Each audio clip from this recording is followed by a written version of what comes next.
1. Listen to a conversation between a student and a professor. Professor Gray, may I talk to you for a minute? Sure, James. You haven't been in class for a while. Yeah, I haven't been feeling too well. I've been sick. That's no good. Is everything okay? Yeah, now I'm okay. Well, that's good. So, have you been able to start your term paper? Actually, that's what I wanted to talk to you about. Well, it started off as a sore throat, but I ended up having tonsillitis, and then I had to have my tonsils taken out. Oh, I'm sorry to hear that. Are you feeling better? I feel a lot better, but I'm still a little run down. The doctor said it will take a few more weeks before I'm back to normal. He said I should take it easy, but I have so much work to do. Well, the doctor is right. You should try not to get too stressed out over school. Your health should come first. So, I was wondering if I could get an extension on the paper. Okay. Well, how much more time do you think you'll need? I have a thesis, and I'm about halfway finished with the research, so I'm wondering, I think I need 2 more weeks if that's okay with you. I don't see why not. I'd like to take a look at your thesis and outline, though, and I'll also need a doctor's note from you. Okay, no problem. I'll bring everything tomorrow. Thanks a lot. You're welcome. I'm glad you're feeling better. TOEFL Strategies, Track 2. Listen to a professor and a group of students discussing a proposed study of cougars. Well, here we are again.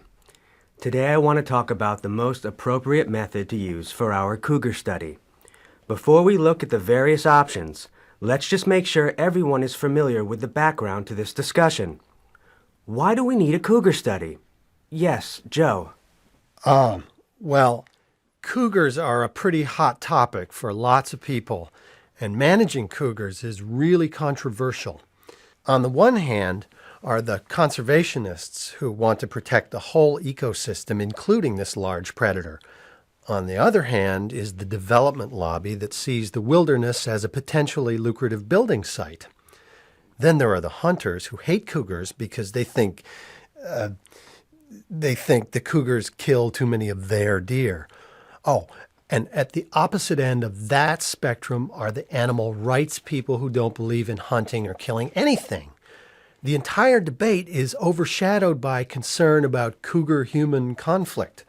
There have been several instances over the past few years of cougars attacking and sometimes even killing and eating humans.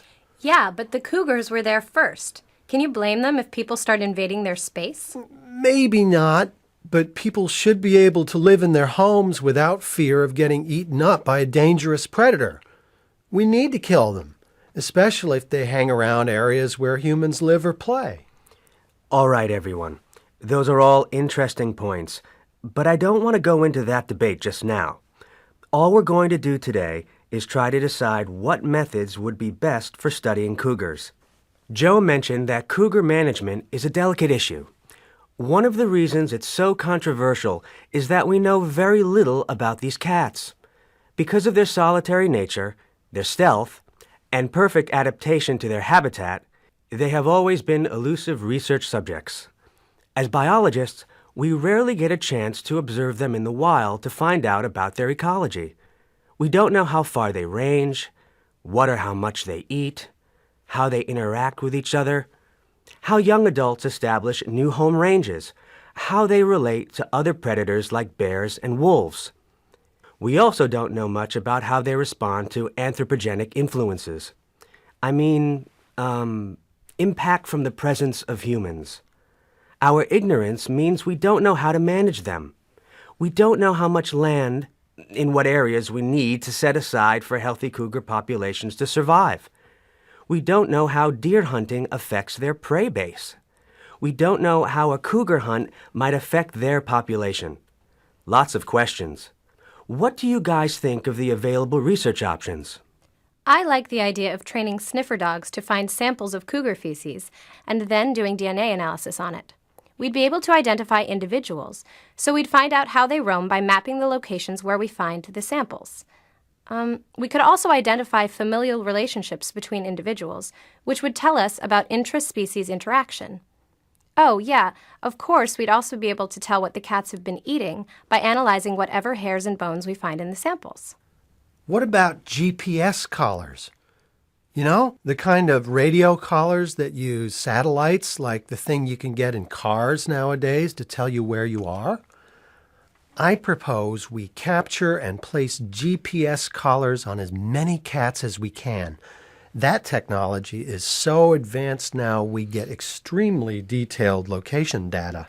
You're right about GPS technology. But do you know how much those collars cost? I don't think our project budget will allow us to buy enough to get the data we need.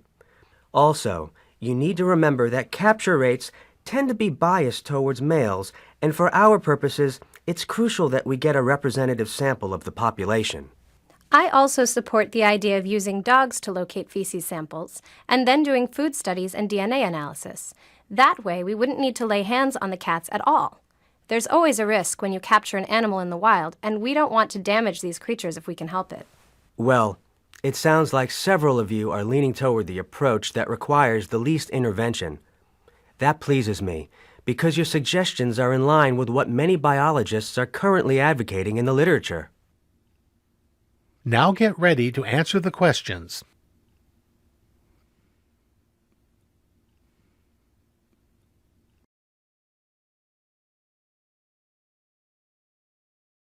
TOEFL Strategies, Track 3.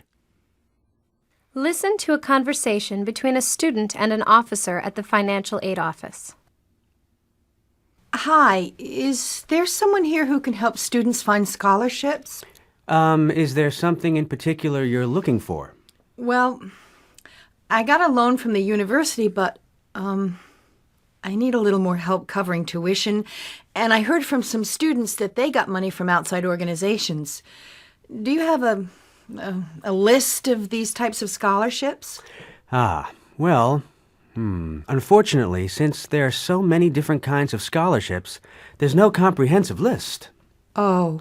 But, well, what we can do is search the internet for scholarships by subject. Oh, okay. Sounds good. What's your major? Mechanical engineering, but are you going to check out different companies' websites for scholarships? 'Cause I already tried that. Well, actually, I'm just going to enter mechanical engineering scholarships right into the internet browser and see what comes up. Here's one from the State Institute of Technology. Wow, that was quick. But what happens if I don't qualify or if the deadline's passed already? Well, there are actually some other things to explore when searching for scholarships, like ethnicity. What's your cultural background? Well, I was born here, but my family comes from Australia. I don't know if that matters. Well, some scholarships are set up to help students from specific backgrounds. There may even be a scholarship out there specifically for a woman, your age, of Australian descent, studying mechanical engineering. So you mean that my gender, even my age, could help me get a scholarship? How about extracurricular activities? Sure. Anything could be a factor. I suggest you make a list of all the things that make you, you, and use it to search the internet. Now get ready to answer the question. TOEFL Strategies, Track 4. Listen to part of a lecture in a photography class. I'm sure many of you have seen the work of Ansel Adams, even if you didn't know it at the time. Ansel Adams has contributed significantly to the field of photography. To many people, his photographs are representative of the definitive pictorial statement on the American Western landscape. Adams was born and grew up in San Francisco. He was influenced by the beauty of nature that surrounded his home. The marvelous views of the ocean and rocky beaches helped him to appreciate the natural wonders around him. His love of photography really began in 1916, when, on a family trip to Yosemite National Park, his parents gave him his first camera, a Kodak Box Brownie. This enabled him to record the magnificent views he saw. He was so profoundly moved by the experience of capturing the beauty of his surroundings that he viewed it as the beginning of his lifelong inspiration. Throughout his career, he continued to record the natural world around him. The sheer beauty of his images is enhanced by their technical perfection, which are a result of Adams' determination to maintain total control of the photographic process. In his images, he aimed to capture the full range of tones, from the deepest black to the purest white, to achieve perfect photographic clarity and to convey the beauty and power of the scenes. Later, Adams codified his approach to exposure, processing, and printing so others would be able to gain control over the photographic process and the characteristics of black and white film. This system, known as the zone system, is a set of techniques that aims to produce the best possible negative to print the image as the photographer pre-visualized it. Once mastered, the zone system allows photographers to consistently control the range of tones in the negative and, consequently, in the print. Adams also believed that his work should be seen and enjoyed by everyone, not only those with enough money to purchase original prints, so he chose 3 images and arranged for them to be printed as affordable posters.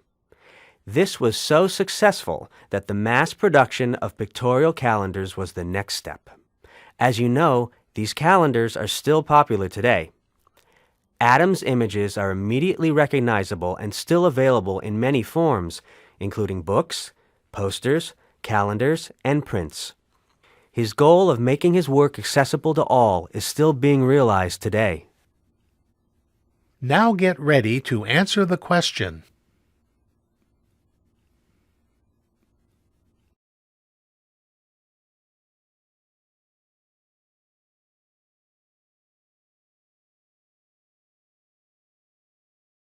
TOEFL Strategies, Track 5. Listen to a conversation between a student and a university employee. Hi, do you have a moment? I have a question about health insurance. Okay, shoot. So the fee I pay as part of my tuition covers me if I need to use the university health clinic, right? You're a full-time student then? Right, full-time. Yes, that's right. That fee covers you for health clinic visits as part of the basic plan. Okay, and let me see that I understand. I'm married, so I just want to check. That fee covers me and my wife for any non-emergency care, right? No, not exactly. No? I'm pretty sure I read it on the university website that my spouse is covered. I mean, she's been complaining of headaches and I need her to go to the clinic, but I just need to make sure she's covered. We're both covered. Okay, I'm not saying your wife can't be covered. I'm just saying you'll have to sign up for an additional plan. But I remember on the original form I had to fill out, I had to check a box to say whether I was married or not, and... Yes, but here, let me show you the brochure. Okay, so see where it says, coverage can also be obtained for a spouse or dependent children?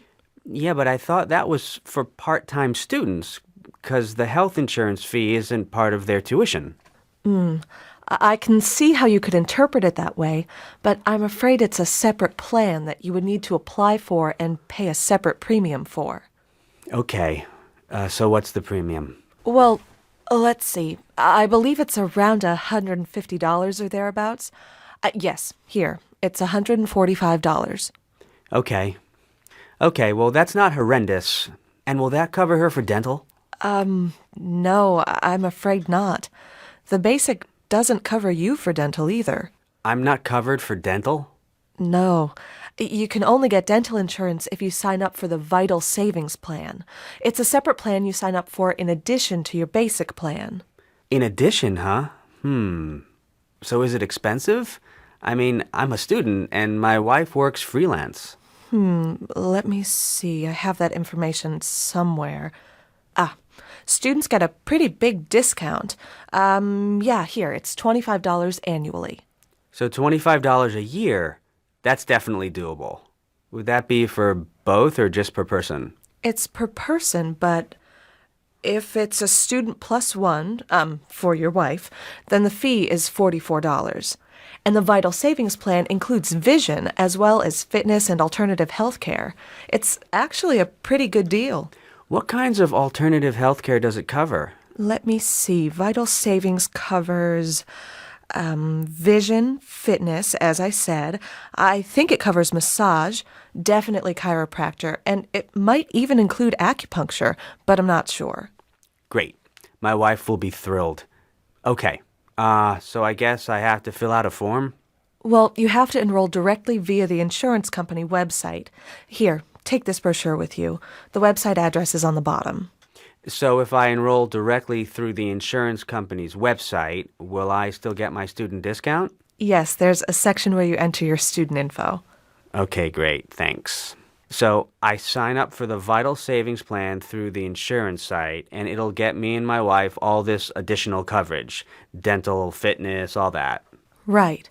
But I still have to sign my wife up as an addition to my regular basic plan, right? How do I do that? Oh, here, fill in this form.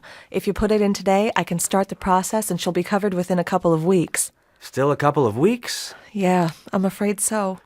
Okay, well, thanks. I actually have to get to class, but you've been a great help. I really appreciate it. My pleasure. Now get ready to answer the questions.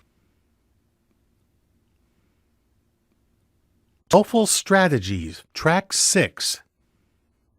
Listen to a professor in a sociology class discussing the urban planner, Robert Moses. Robert Moses may well be the most polarized person in the history of urban planning. He's been blamed for destroying urban communities, creating ghettos, killing public transportation systems, and for promoting suburban sprawl throughout the United States. His supporters, on the other hand, point out that he built some of New York's most important landmarks and made it easy for people to commute between the city and the suburbs. So who was Robert Moses, and what's his legacy? Moses has been called the master builder of New York City. Interestingly enough, he was never elected to public office, though there were times in his career when he was politically even more powerful than the city's mayors. He came into power in the early 1920s with the election of Governor Al Smith.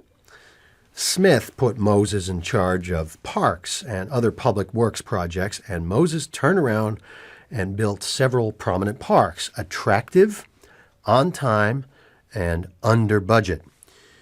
Jones Beach is considered his finest work. Shortly after that, Moses applied his development talents to highway construction, and he built virtually all of Long Island's major parkways. Because of this, Robert Moses is often considered the father of the New York State parkway system. Moses became extremely powerful in the 1930s when he took over as chairman of the Triborough Bridge Authority. This bridge brought in millions of dollars a year in tolls, and Moses' control over this bridge gave him the ability to fund nearly any public works project he wanted. One of the first times he clashed with the public was in the 1930s. There was a major controversy over the building of the Battery Park Tunnel, the tunnel that currently links Brooklyn and Manhattan. Business owners, politicians, unions, everybody favored the tunnel, but Moses wanted to build a bridge. And he was probably right that it would have carried more traffic and been cheaper to build, but it also would have destroyed a lot of Wall Street's historical architecture. And since Moses controlled the Triborough Bridge money, he was able to hold up the tunnel project for years. As you've probably figured out, Moses eventually lost the battle over the Battery Park Tunnel, but not before the federal government was forced to step in and settle the dispute. If this were Moses' only controversial act, it would be a footnote. But what sealed his legacy was his commitment over the years to building a city that, to put it bluntly, favored cars over people. Now, here's an example of what I'm talking about. From the 1930s to the 1960s, Moses was responsible for building several of New York's major bridges and highways. These projects included the Brooklyn, Queens, and Staten Island expressways, the Belt Parkway, the Verrazano Narrows Bridge. But He also ruined hundreds of neighborhoods in the process by building highways right through them, and he displaced thousands of people. So, this brings up the question, why did he do it? What was his reasoning? Well, Moses' basic philosophy about cities was that cities were made for driving, not living. To him, cities were supposed to be entertainment centers ringed by highways, and people were meant to go home to the suburbs at the end of the day. Unfortunately, his influence grew outside of New York as well. Several smaller cities hired him to design their freeway systems, many of which were never built, incidentally, due to public opposition. Eventually, Moses' desire to build an expressway right to the heart of New York's Greenwich Village led to one of his great failures.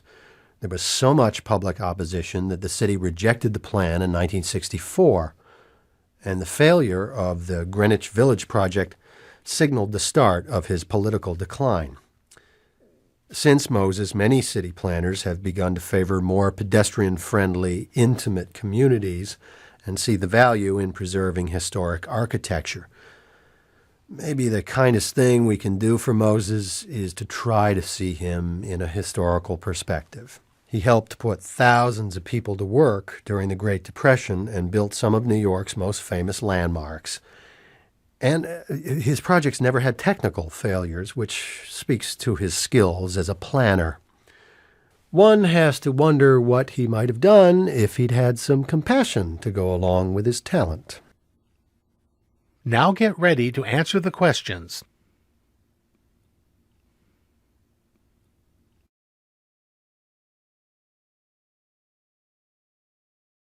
TOEFL Strategies, Track 7.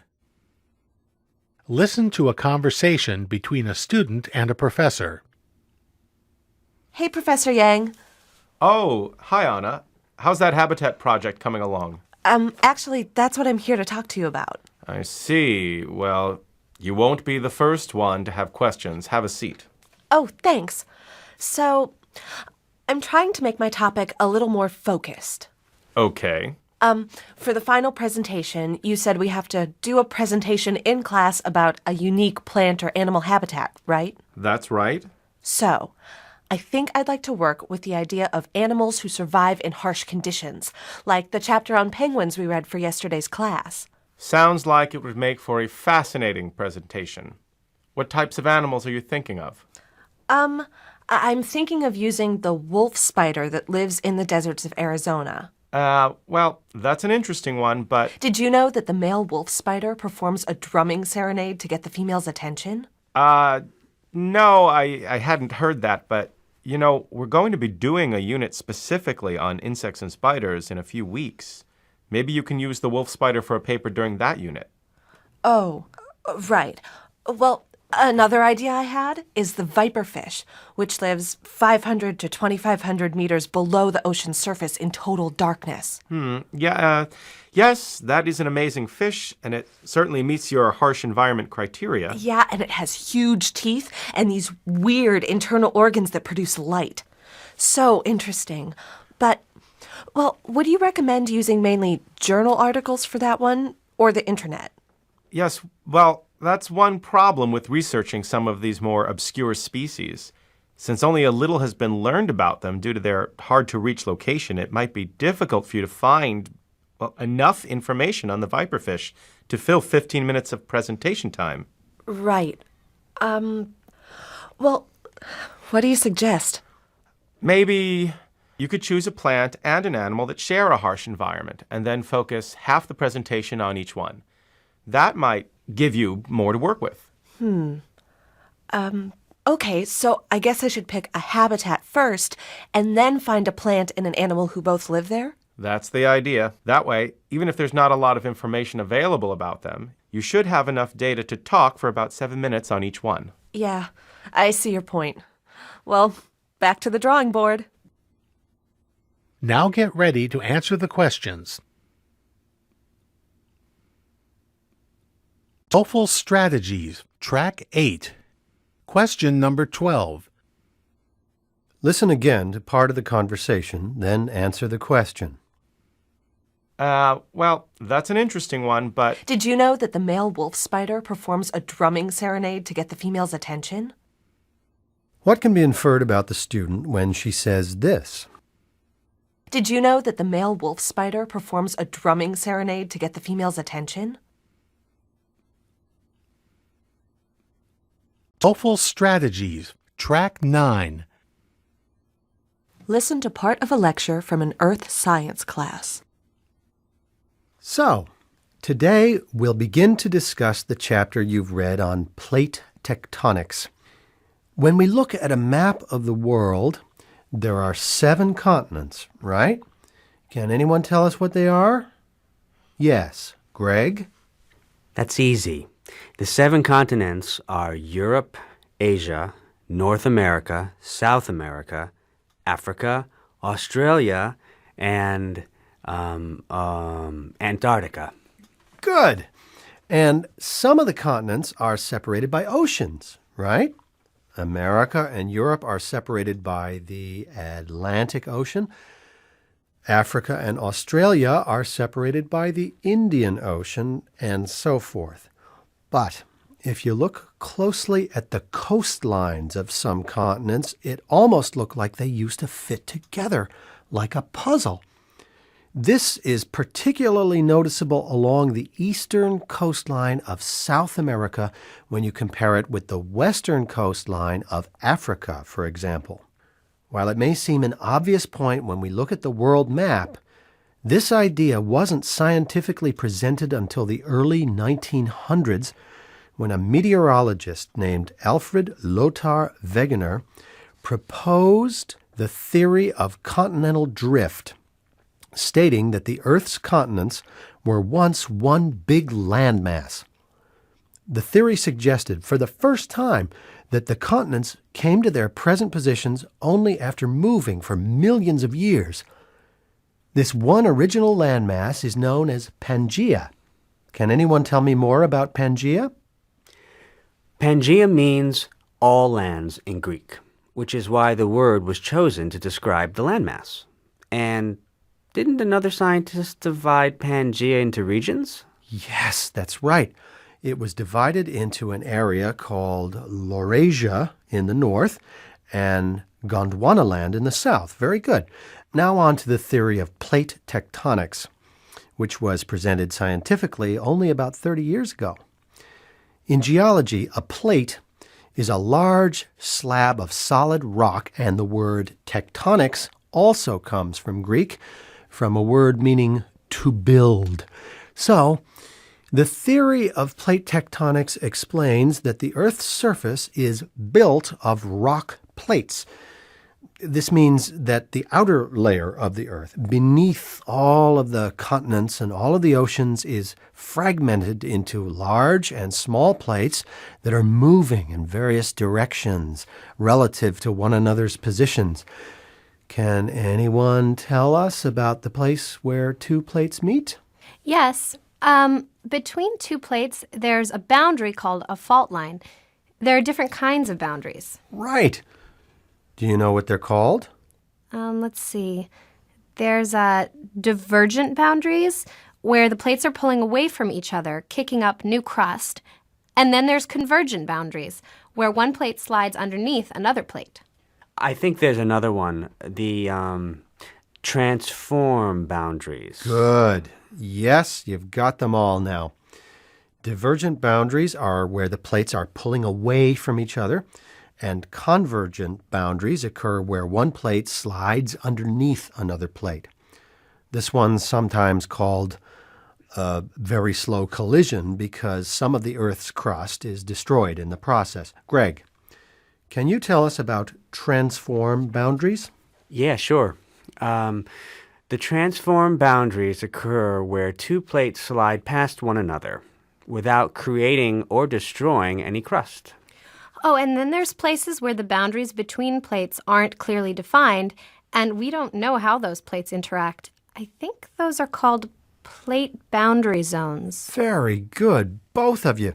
So we have the 4 types of boundaries between plates. divergent, convergent, transform, and plate boundary zones, and all of this occurs far beneath the surface of the Earth. Now, let's talk about some features of plate tectonics that we can see on the surface landscape. What are some natural features of the Earth that are formed by plates moving at their boundaries? Yes? So there's mountains, volcanoes, and I think earthquakes too, right? Yes, that's right. So let's discuss all three of these. Mountains first. Plate tectonics formed some of the most impressive mountain ranges on Earth. The Himalayas were formed at a convergent boundary when the Eurasian plate crumpled up and slid over part of the Indian plate, bringing India and Asia together around 50 million years ago. After the collision, the slow, continuous convergence of the two plates over millions of years pushed the Himalayas up even higher to their present heights. Now, for volcanoes, we have to go back to plates for a minute. Plates are actually part of the Earth's mantle, and below the mantle is another layer called the asthenosphere, made up of hot, partially molten, that is liquefied rock. You can think of a volcano as a vent, which when opened allows the hot molten rock from the asthenosphere layer to leak out. Now get ready to answer the questions. TOEFL Strategies, Track 10. Question number 14. What can be inferred about the professor when he says this? While it may seem an obvious point when we look at the world map, this idea wasn't scientifically presented until the early 1900s when a meteorologist named Alfred Lothar Wegener proposed the theory of continental drift, stating that the Earth's continents were once one big landmass. TOEFL Strategies, Track 11. Question number 15. Listen again to part of the discussion, then answer the question. Let's see. There's divergent boundaries where the plates are pulling away from each other, kicking up new crust. And then there's convergent boundaries where one plate slides underneath another plate. I think there's another one, the transform boundaries. What does the man mean?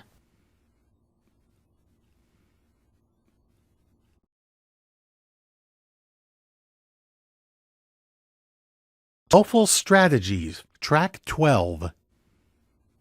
Listen to a conversation between a student and a professor. Professor, could we have a word? Yes, Brian? I just wanted to say that I really appreciated your lecture on homeschooling. My parents actually chose to teach me and my brother at home until 11th grade. Really? I've been teaching this course for 3 years and never actually had a homeschooled student in the class before. I'd like to hear about your experiences. Oh, sure. Anytime. Right now, though, I'm a little worried about the writing assignment on the effect of homeschooling families on the public school system. Yes, I can see why that might be a tricky subject for you. What do you suggest? Well, I don't know much about the public school system since I only went for 1 year. So I was wondering, would it be all right if I did a slightly different assignment? What did you have in mind? Like maybe one about what it's like to be a homeschooled kid coming into a normal school environment? I think that would be a very interesting paper. Go ahead and use that topic. Really? Oh, that's a big relief. Thank you. But as part of your paper, I would still like you to address the topic of effects on the public school system because while I understand that you may not be as familiar with institutional schooling as many of our students, I'm sure we could all learn from your opinion. Now get ready to answer the questions. TOEFL Strategies, Track 13. Question number 17. Why does the professor ask this? What did you have in mind? TOEFL strategies, track 14. Listen to part of a lecture from an English literature class. The first story we're going to read this term is the epic poem Beowulf. It's often referred to as the first important work of literature written in English. Though, I caution you, if we were to read it in its original form, there's not one among us who would understand what in the world it was saying. When was it written? It was written by an unknown Anglo-Saxon poet around 700 AD, though elements of the story had probably been in the oral tradition for hundreds of years. The story refers to events that had happened hundreds of years earlier. It's essentially a record of historic deeds. What do we know about the Anglo-Saxons? Anybody? They migrated from Northern Europe to the British Isles like 2,000 years ago, am I right? Close, but you're off by a few hundred years. They first appear in Britain around the 4th century AD. They were from Northern Europe, is that what you said? Yeah, wasn't it Germany or Scandinavia? Exactly.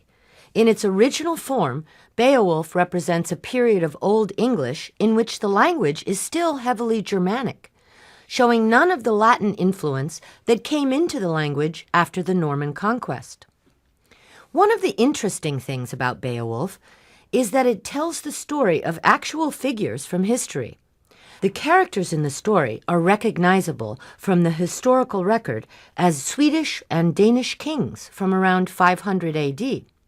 Although, once we get into it, you'll recognize that most of the events, battling monsters and dragons and whatnot, couldn't have actually happened. Grendel. Oh, so you've read it then? No, not Beowulf, but I read John Gardner's novel, Grendel, which tells the Beowulf story from the perspective of the monster. I'm looking forward to reading the original. Terrific! Just so the rest of you know what we're talking about, the central plot element in Beowulf is the battle between Beowulf and the monster Grendel, and Grendel's mother, and then later a dragon. These battles take place over a period of 50 years. So Beowulf is somebody's name? Yes, Beowulf is a warrior of the Danish kingdom of Geatland. And the story gives us tremendous insight into I would say the heroic code that permeated not only Saxon civilization, but most of Europe throughout the Middle Ages. In Beowulf's world, the people rally around strong kings who protect them from danger. There is constant fear of invasion from neighboring kingdoms and, as we see in the story, from monsters as well. So the person who wrote Beowulf was Scandinavian? No, he's clearly not, and I'll explain how we know that. The story is written around 700 AD, as I said, and refers to events that had occurred about 200 years earlier. In the interim, most of the Scandinavian people had converted to Christianity. And in this respect, the author of Beowulf is quite different from the people he's writing about. One of the tensions in the story, one of the reasons it's so important for our understanding of English poetry and literature, is that in Beowulf, the author seems at pains to reconcile two competing value systems: the heroic code of the Germanic people he's writing about, and the more docile Christian code to which he and most of his people had converted by the time the story was written. So then the obvious question is, how are these value systems different? Lots of ways. So, while the warrior culture states that it is better to mourn than to grieve, the Christian value system emphasizes forgiveness toward one's enemies. While the warrior code states that a person acquires prestige through his actions in life, Christian doctrine emphasizes that real glory is to be found in the afterlife. Characters in Beowulf frequently face difficult moral choices and are given very little direction on how to proceed. And in this regard, Beowulf represents the beginning of a very different worldview, one that is uniquely English, in that it represents a significant break from the attitudes of the Germanic peoples before their migration to Britain. In many ways, it really is the foundation of English literature. Now, before we get too far into it, I want to clarify one possible misconception. I've called Beowulf the foundation of English literature because it represents a different sensibility from that of the people who had migrated to Britain. This is not to say, however, that this story in any way influenced the evolution of English literature. In fact, there is nothing to indicate that Chaucer, Shakespeare, Shelley, Keats, or any other English authors were familiar with it. Beowulf really wasn't widely read until the 19th century. You can find references to it in the works of 20th century English writers, but historically, though it is an early example of English poetry, its influence on English poetry has been limited. Now get ready to answer the questions. TOEFL Strategies, Track 15. Question number 18. Listen again to part of the lecture. Then answer the question. Terrific! Just so the rest of you know what we're talking about, the central plot element in Beowulf is the battle between Beowulf and the monster Grendel, and Grendel's mother, and then later a dragon. These battles take place over a period of 50 years. So Beowulf is somebody's name? Why does the student say this? So Beowulf is somebody's name? TOEFL Strategies, Track 16. Question number 19. Listen again to part of the lecture. Then answer the question. Although, once we get into it, you'll recognize that most of the events, battling monsters and dragons and whatnot, couldn't have actually happened. Grendel. What does the student mean to say?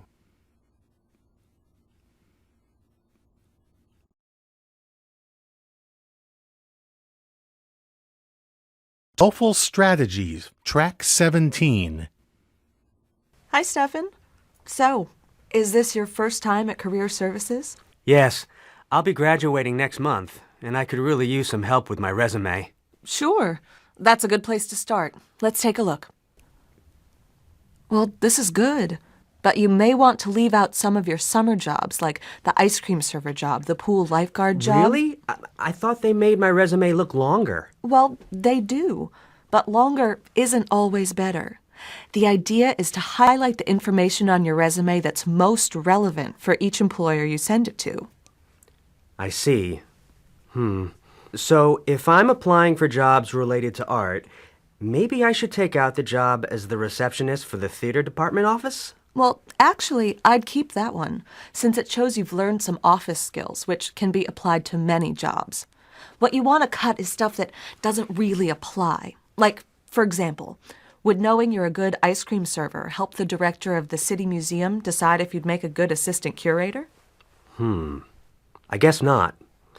So maybe I would keep the ice cream shop experience on my resume if I was trying to get a job in a restaurant? Right, exactly. So, for our assistant curator example, you'd want to highlight the gallery assistant job you had last summer at the Bernard Sculpture Museum and the internship you're doing now at the Modern Art Gallery. Now get ready to answer the questions.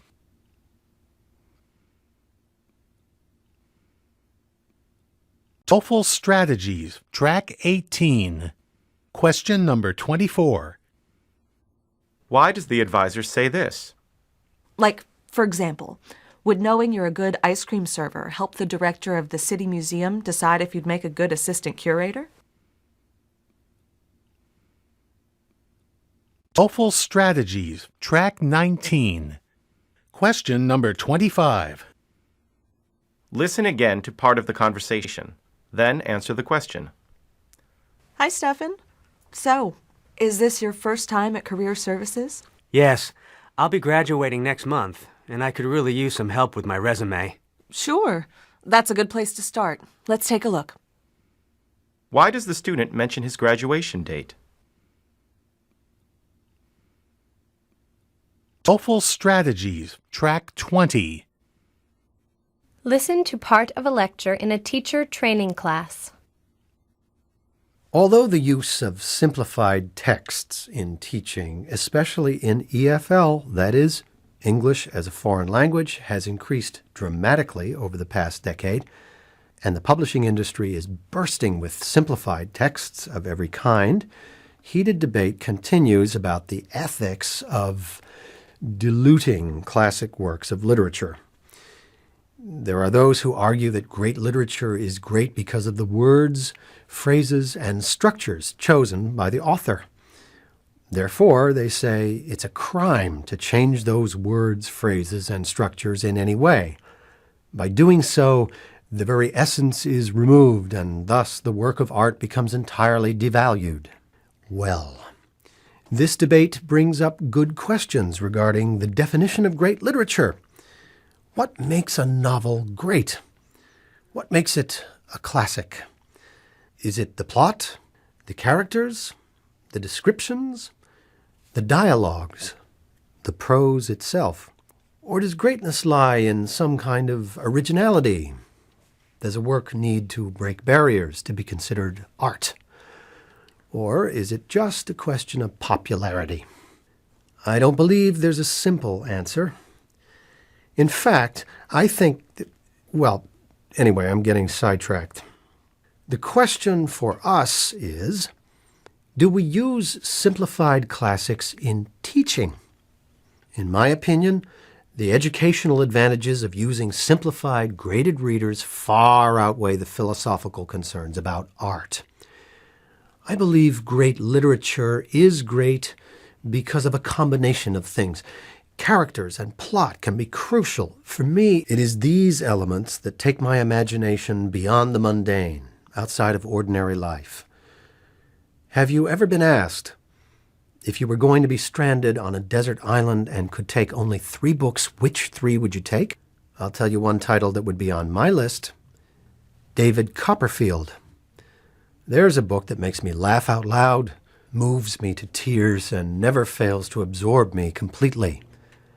The young hero experiences death and hardships, meets amazing characters, and survives everything thrown his way. It is the events, the characters, the story that make this book so rich. Those can be very effectively conveyed in a simplified text. Another example is Pocahontas. Unlike the character David Copperfield, who is 100% fictional, we know that Pocahontas was a real person. However, as is the case with many legendary figures, no one can be certain that all the stories written about her are completely true. She did indeed marry John Rolfe in 1614 and traveled with him to London in 1616. Regardless of any potential embellishments, this is a memorable story of Native American culture and the impact white settlers had when landing on the new continent. Because of the characters and the way their interactions are portrayed, it is not only interesting historical insight, it's a page-turner. A good example of a nonfiction classic is Benjamin Franklin's autobiography. So much can be learned about the way the world worked in the late 1700s from this absorbing and intimately written book, even though it centers on just one person's life. Now, Benjamin Franklin used grammar, vocabulary, and especially punctuation that would baffle even the most accomplished modern-day reader. Any version of his autobiography that is published today has been simplified to a certain extent. Why not simplify it far enough to enable EFL learners to access it? I could go on, but aside from the fact that reading offers escape, entertainment, and windows on unfamiliar or bygone worlds, there are many reasons why, from a pedagogical, that is, from a teaching point of view, to encourage reading anything at all. Stephen Krashen demonstrated way back that extensive reading improves all aspects of language learning. This includes vocabulary, speaking skills, fluency, and writing skills. In other words, learners who read in English learn more English more quickly than people who don't read. And the more you read, the better you get at reading. The better you are at reading, the more you enjoy it. The more you enjoy it, the more you read. Get my drift? On to the next point. Extensive reading is the opposite of intensive reading. Okay, but what does that mean? Extensive reading means not reading for detail and thus not needing to understand every single word. Competent readers are fast readers. Stopping to use a dictionary all the time slows you down. Okay, that's all very well, but if you don't understand any of what you are reading, it won't be a very positive experience. So, how do we encourage extensive reading among English language learners? Provide stimulating materials at a level that is accessible. Many of the classics are great stories. Great stories are stimulating. So, if simplified classics work for your learners, then for goodness sakes, use them. Don't let the purists put you off. Now get ready to answer the questions. TOEFL Strategies, Track 21. Question number 31. Why does the professor say this? What makes a novel great? What makes it a classic? Is it the plot, the characters, the descriptions, the dialogues, the prose itself? Or does greatness lie in some kind of originality? Does a work need to break barriers to be considered art? Or is it just a question of popularity? TOEFL Strategies, Track 22. Question number 32. Listen again to part of the lecture, then answer the question. Extensive reading is the opposite of intensive reading. Okay, but what does that mean? What does the professor suggest? This is the end of CD1. Please proceed to CD2.